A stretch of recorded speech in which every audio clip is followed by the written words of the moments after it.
اب یہ زمین اپنی بے جان حالت پر قائم رہتے ہوئے ایک وقت میں مردہ ہے،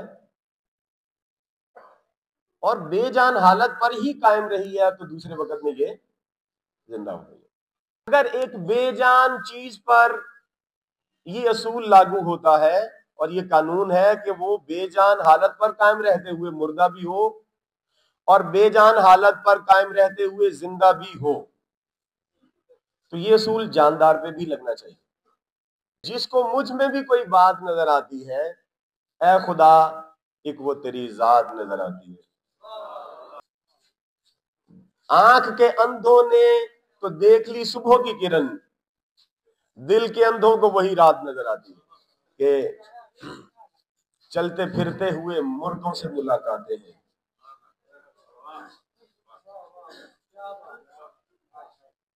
چلتے پھرتے ہوئے مردوں سے ملاقاتیں ہیں، زندگی کشف و کرامات نظر آتی ہے۔ برطرز اندیشہ سود و زیاں ہے زندگی، ہے کبھی جاں اور کبھی تسلیم جاں ہے زندگی۔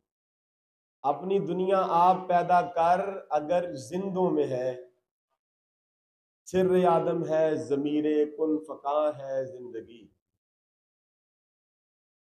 زندگانی کی حقیقت کوہکن کے دل سے پوچھ، جوئے شیرو تیشاؤ سنگے گراں ہے زندگی۔ آشکارا ہے تو اپنی قوت تخلیق سے، گرچہ مٹی کے ایک پیکر میں نہا ہے زندگی۔ کلزم ہستی سے تو ابھرا ہے مانند حباب، اس زیاں خانے میں تیرا امتحان ہے زندگی۔ اب اقبال کی اس ایک ایک نظم میں ہر شعر میں تقریباً کوئی چار چار موضوع الگ الگ ہیں۔ اتنی کمال کی نظم ہے یہ اقبال۔ فلسفہ زندگی کو سمجھنے کے لیے سب سے جامع نظم یہی ہے۔ زندگی کو جب ہم بات کرتے ہیں تو ہم سمجھتے ہیں کہ یہ جو زندگی گزر رہی ہے، ہم یہ زندگی گزار رہے ہیں، عموماً خیال یہی ہے کہ یہ زندگی ہے۔ کچھ اور لوگوں سے، کچھ شاعر حضرات نے زندگی پہ روشنی ڈالی۔ کسی نے کہا کہ زندگی کیا ہے، غم کا دریا ہے۔ کسی نے کہا کہ زندگی ایک مصیبت ہے۔ کسی نے کہا کہ پیدا ہونے سے لے کے مرنے تک کے دوران کے اس عرصے کا نام زندگی ہے، یعنی جب ہم مر جاتے ہیں تو زندگی ختم ہو جاتی ہے۔ کسی نے زندگی کو کچھ کہا، فلسفیوں نے زندگی کو کچھ سمجھا، شاعروں نے زندگی کو کچھ اور سمجھا، ادیبوں نے زندگی کو کچھ اور سمجھا، مصور نے زندگی کو کچھ اور سمجھا۔ زندگی کو ہمارے معاشرے میں اس طرح سے ایکسپلین بھی نہیں کیا گیا، پھر وہ معاشرے کی کوشش بھی اتنی نہیں تھی کہ زندگی کو ہم سمجھیں۔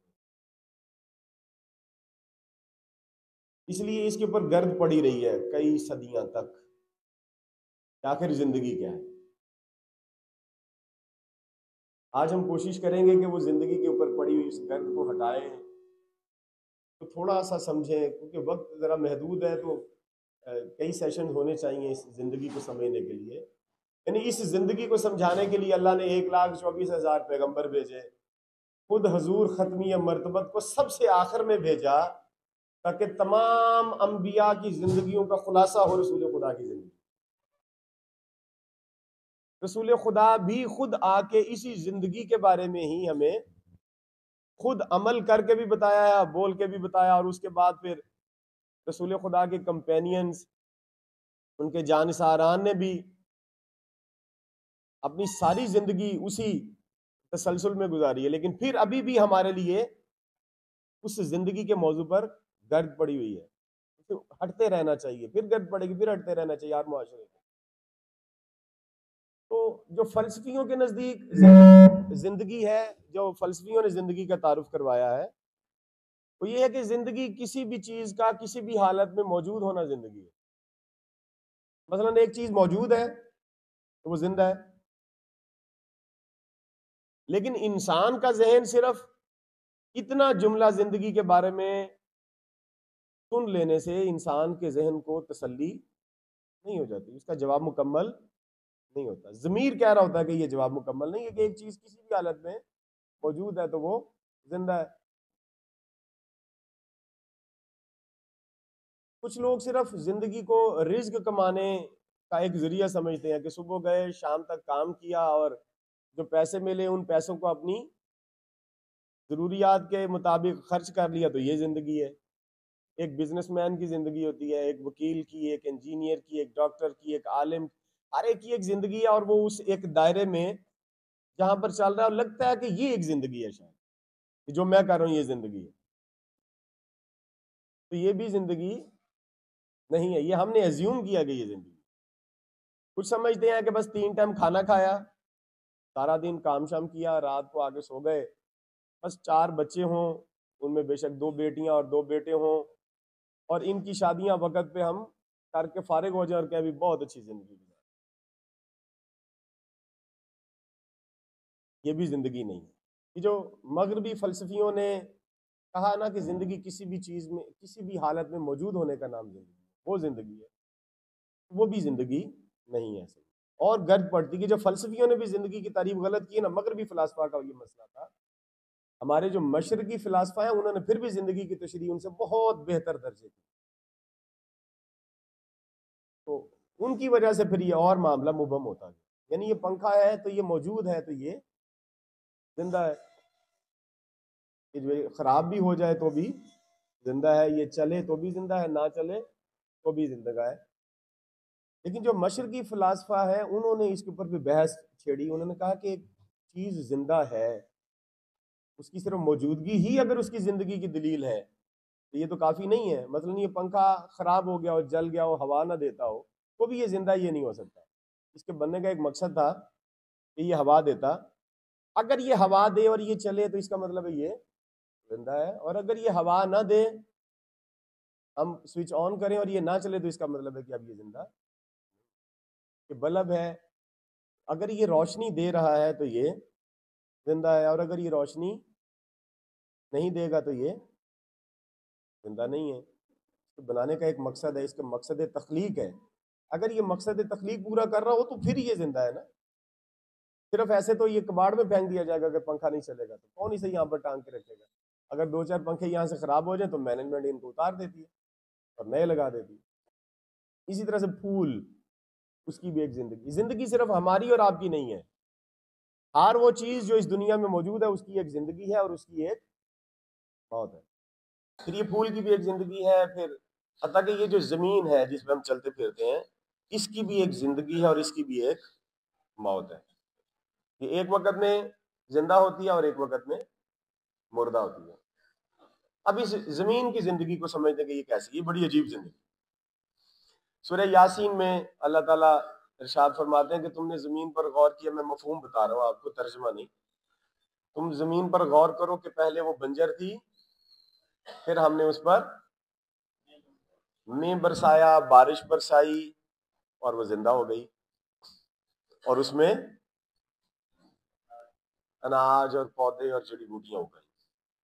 اب تھوڑا سا اس زندگی پہ روکتے ہیں، یہاں پر صرف غور کریں۔ یہ نوجوان خاص طور پہ بہت غور سے ان باتوں کو سنیں، ان کی زندگی جو باقی ہے وہ ایک با مقصد زندگی ہے۔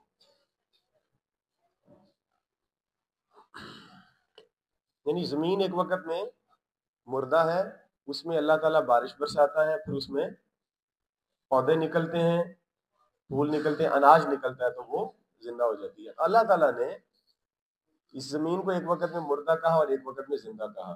جب وہ مردہ تھی یعنی اس میں سے کچھ بھی نہیں اگتا تھا تو وہ مردہ تھی، جب اس میں بارش برسی ہو تو اس میں زندگی کی کیفیت پیدا ہوئی اور پھر اس نے اناج اگانا شروع کیا تو اب یہ زندہ ہو۔